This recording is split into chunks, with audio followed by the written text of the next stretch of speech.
Align the pencil mark with the cut through your zero clearance subfence and cross-cut the excess material from the trim sections.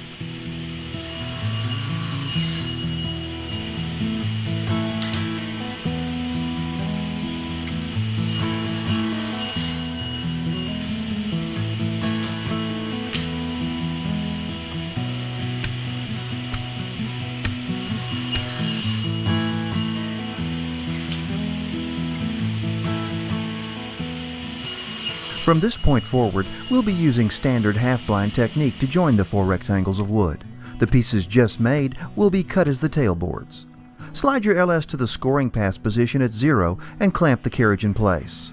The full rabbet width for the IDDD pattern is 7/32 of an inch. After making the scoring pass, make 3 subsequent passes of 1/16 inch to complete the rabbets.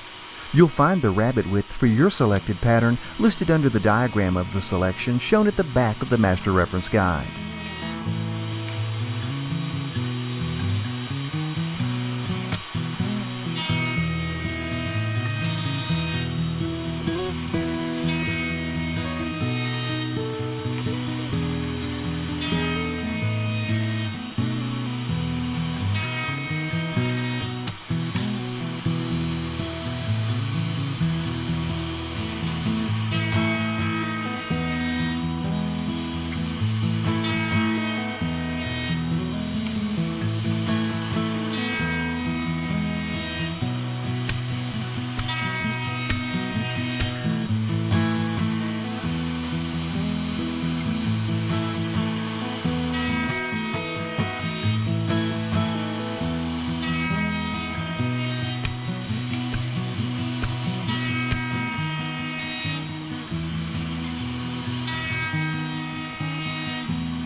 After completing the rabbets, return the fence to the scoring pass position at 0.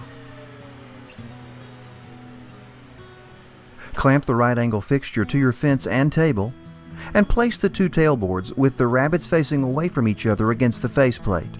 Don't forget, pencil edges against the fence. Clamp the pieces securely with a wooden hand screw clamp.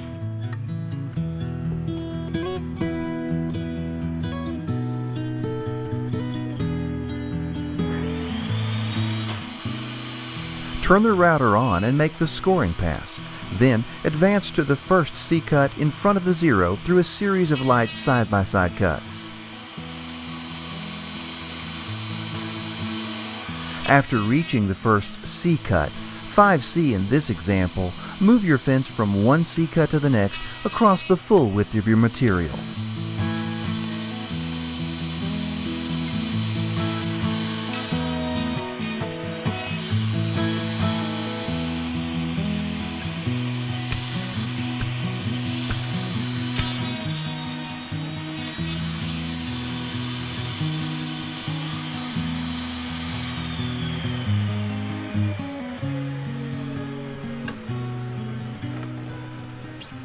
After completing the cuts, immobilize the right angle fixture and flip the stock.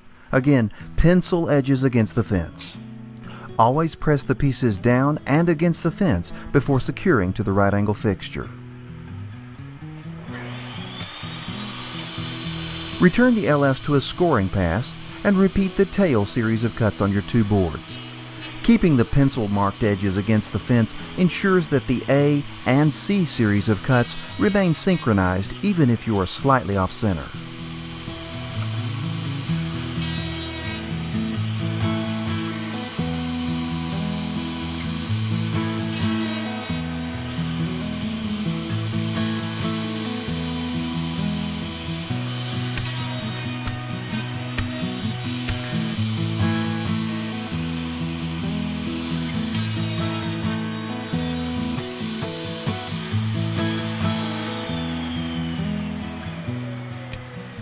For the pin cuts, move the LS to the first D cut that exposes the cutter outside the fence, 9D in this example. Bring the shop stop up to the outside diameter of the cutter and clamp in place. Again, this setup will always produce a socket that is a little short, so we'll only cut one end of one piece at this time, then adjust as necessary. Move the stock into the cut until you just touch the stop. Don't force the material against the stop surface. Now, move from D-cut to D-cut until you've cut across the full width of your material.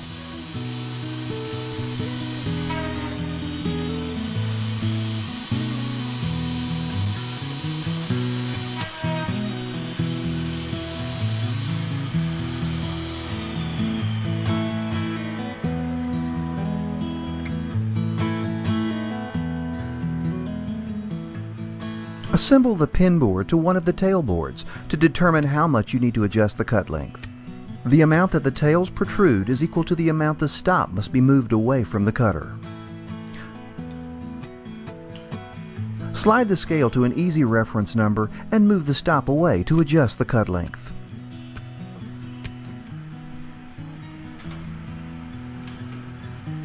Return the fence to the first D-cut made and repeat this series of cuts on both ends of both boards.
Assemble the pin boards to one of the tails, then add the remaining tail.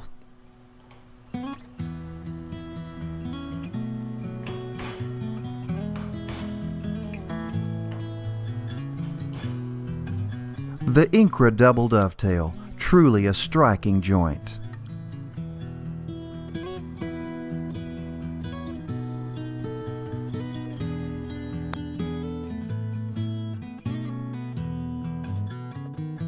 For this demonstration, we've centered for 2.5 inch wide material using the Box G template with 8B as our center cut. Begin by moving the fence to a scoring pass position and lock the carriage in place. Slide the Lexan measuring scale to read 0 under the cursor. Secure the right angle fixture to your table with a spring clamp and clamp 2 pieces of stock with a backing board to the faceplate. You can use your centering board as a backing piece. Securely tighten the hand screw clamp, then remove the spring clamp.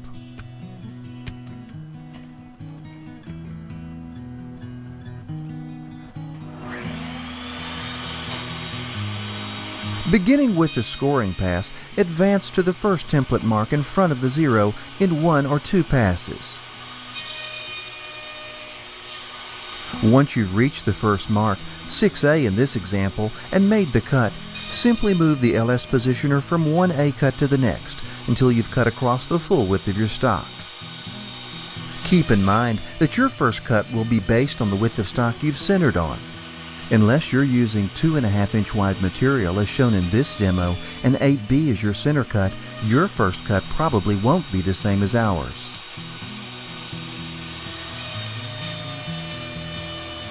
After completing the cuts on one end of the 2 boards, clamp the right angle fixture to your fence and table and flip the 2 boards over. As always, allow the cutter to come to a complete stop before unclamping the boards from the faceplate.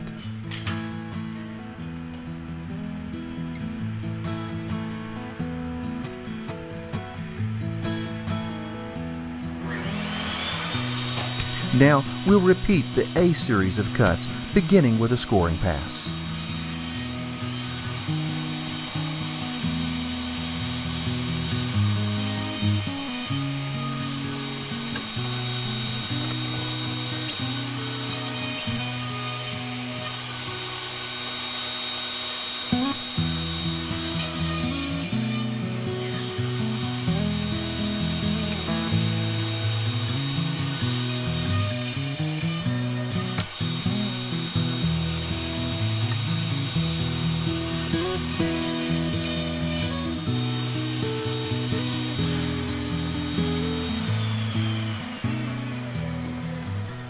Next, we'll make the B series of cuts on the remaining 2 pieces of stock.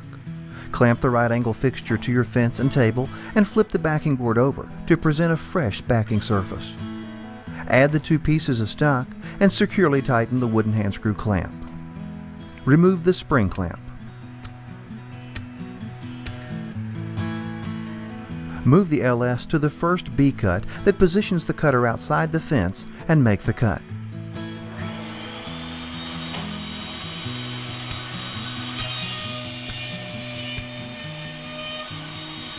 Now, advance from one B cut to the next until you've cut across the full width of your material. As always, when using the right angle fixture, apply side pressure with your right hand to keep the right angle fixture against the face of the fence throughout the cut. Apply downward pressure with your left hand to keep the ends of your board firmly in contact with the table. After completing this series of cuts, flip your stock over on the right angle fixture one last time and repeat the B cut locations.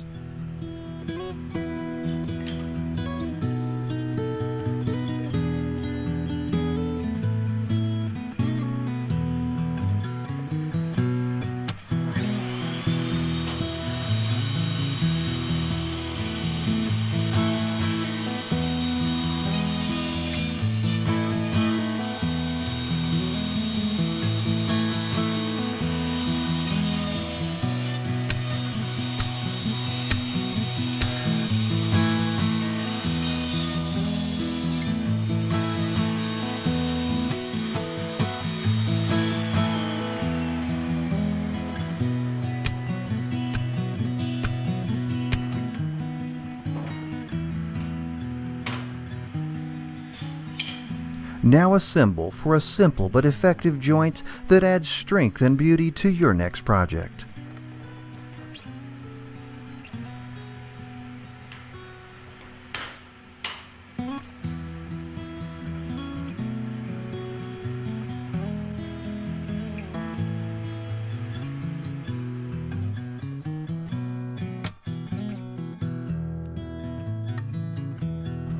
Still looking for the signature joint that gives your project that custom look? The Variations technique offers the perfect mechanism for custom design patterns using any equally spaced template. While every cut mark on a selected template that falls within your stock width must be made in order to produce a box joint or dovetail, you can change the order to create many interesting variations. The Variations technique is really quite simple. By leaving cuts out when producing one side of a joint and then using the drop cuts on the other side, you can modify the look of an existing template. Let's take a look at a few examples. On this pin board, we skipped cuts 8B and 12B during the cutting process. This leaves wider pins between the sockets. To modify the tails to match, we simply make all of the required A cuts, plus we add in the 2 B cuts dropped when cutting the pins.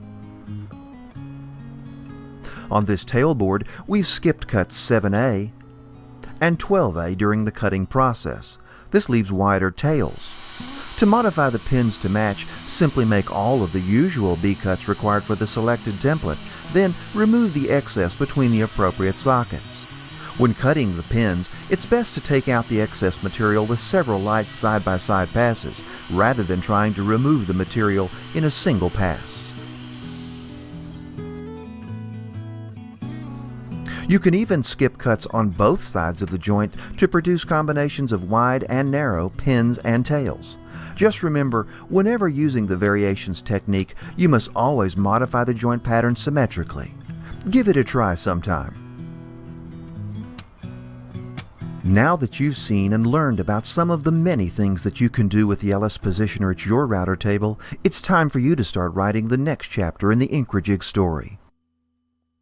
All of the great projects you've been dreaming of are just a few well-placed cuts away, and now you've got just the right tool to make it happen. So put on that old shop apron, pick out a few nice boards, and let Incra help make your next project a success.